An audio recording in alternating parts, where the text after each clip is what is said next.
1983 সালে 25শে June West ইন্ডিজকে হারিয়ে বিশ্বকাপ ঘরে আনে টিম ইন্ডিয়া। সেই দৃশ্য যদিও আমি দেখিনি, কারণ তখন আমি সদ্যোজাত।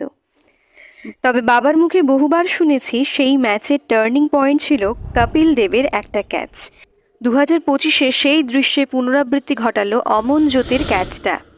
1983-র পর 2011 সালে মহেন্দ্র সিং ধোনি ভারতীয় ক্রিকেট দলকে নেতৃত্ব দিয়ে আইসিসি ওডিআই ক্রিকেট বিশ্বকাপ জেতেন। তারপর 2025 সালে হরমনপ্রীতের নেতৃত্বে আবারও ওডিআই বিশ্বকাপ জেতা।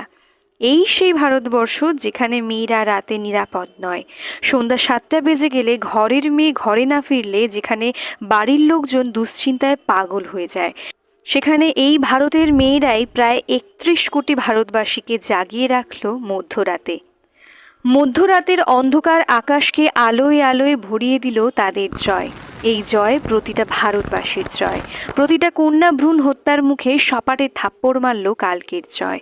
হিসেব বলছে গতকালের ছেলেদের টি-20কে ফেলে রেখে প্রায় 31 কোটির বেশি মানুষকে খেলা দেখতে বাধ্য করেছিল মহিলা ক্রিকেট দল। এটাও তো জয়। একই সময় দুটো ম্যাচ চলায় ক্রিকেট প্রেমীরা অসুবিধায় পড়েছিল বৈকি। গতকালের রাত ছিল ঐতিহাসিক রাত। 2005, 2017 দুইবার ফাইনালে উঠেও অধরা ছিল ট্রফি।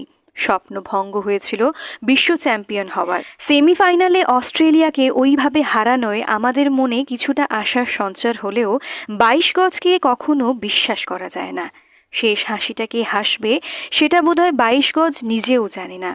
মেয়েদের সাউথ আফ্রিকার টিম দেখে তো মনে হচ্ছিল না তারা ওসব চোকার্স টাইপের কথায় বিশ্বাসী। লরা একাই ম্যাচ জিতিয়ে দেওয়ার সংকল্প নিয়েছিল। অমনজোত ক্যাচটা না নিলে কি হতো ভাবতেই ভয় করছে। দুবার ফসকে যাওয়া বল যে কেউ এভাবে ধরতে পারে না দেখলে বিশ্বাস করাই মুশকিল। হাত ফসকে গেলেও মনোসংযোগ ব্যাহত হলো না। 3বারে মুঠো বন্দি করা গেল স্বপ্নটাকে। এবারের ম্যাচটায় কেউ যেন একটু একটু করে রঙের ছোঁয়ায় আঁকলেন, কোথাও কোনো ফাঁক রাখলেন না। শেফালি হরিয়ানার হয়ে টি-20 খেলেছিলেন কদিন আগেই।